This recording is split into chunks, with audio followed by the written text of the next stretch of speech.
you're going to be celebrating your 45th anniversary. So we'll talk a little bit of history here after we get done with the record, but 45 years. So which means next year you'll be celebrating your 45th year. You started this band in 1980. Does it seem like a long time ago? Because that's a pretty long time for a band to be around. Did you ever think you'd still be around doing this when you started out? No, never, because when I started the band, I was 18 years old.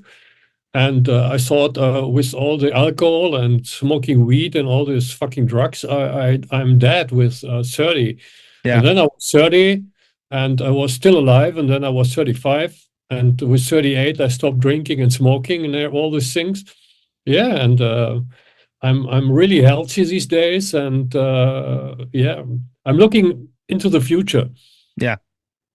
This year was something like a time journey for me, because in October I did a home story, my first home story with a German metal magazine, Metal Hammer, and we went to my hometown. It's 100 miles from here away, from Cologne, and we visited my father in my home house, and my father is now 96, and he explained it to the Metal Hammer guy. And then we moved to all these pubs where Gravedigger was still alive in the 80s, and it was great. And so I'm after 45 years now, more or less, I went back to all this where all the things started. Also, the first rehearsal room where we founded Gravedigger and all this. So that was emotional. Sure. Yeah, it's just, it's crazy because I think when you look back at where you guys came from, if you look back, I mean, you were one of the first, I believe, one of the first Noise record signings way back when. And it's interesting when you look back at all the bands on Noise, most of them, like the ones that have been around a while, like Gravedigger or Rage, or you mentioned Running Wild, Halloween, all these bands, Creators, another one, all these bands are still around. And back then it was a much different time because this music was still kind of how shall we put it, kind of not in its infancy, but it was still developing, as we might want to say. And what was that like for you guys back then, being one of those bands, pioneering bands in the metal scene, especially in Europe? Because I've always looked at Noise as like the European version of what Metal Blade was here in the United States. And what was that like for you guys back then, really coming up with all those bands and basically forming that metal scene, kind of coming after Accept and Scorpions, where, you're kind of like your predecessors? I think that Gravedigger and Running Wild are more or less the second wave of German heavy metal. Mm-hmm. The first wave, I think it's Accept and Scorpions.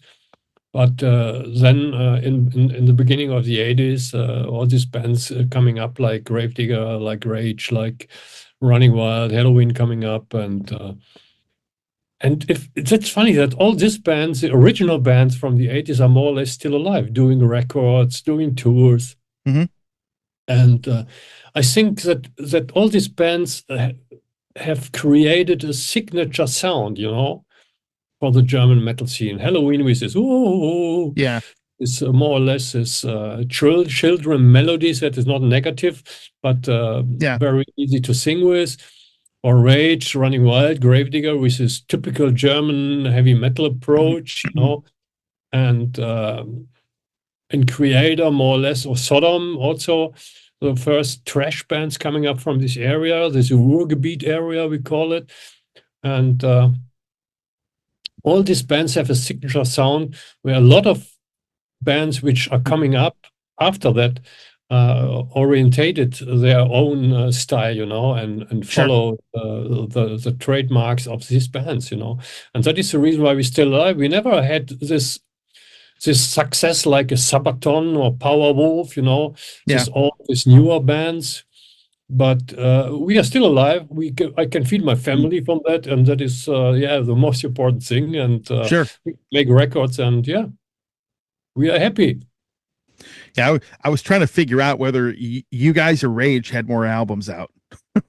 because it seems like, I mean, how many records do you have out now? I mean, it's crazy to think about, because when I ended up getting into the band, it was 1997, right around when Tunes of War came out. So I mean, you think about that, it seems like a week ago, but it's really been like 26, 27 years ago, which is kind of hard for me to think about. Hey everybody, Tony here from the Metal Command podcast. Again, I appreciate your support. Since 1998, I have hosted this show in one form or another, starting off in radio and now in the podcast format. Again, thanks for watching, and if you like what you see and hear on this show, by all means, please hit the subscribe button, hit the little bell to be notified anytime I do post a video, and if you see this program on any other form of social media, please give me a follow there. Again, I always appreciate your support.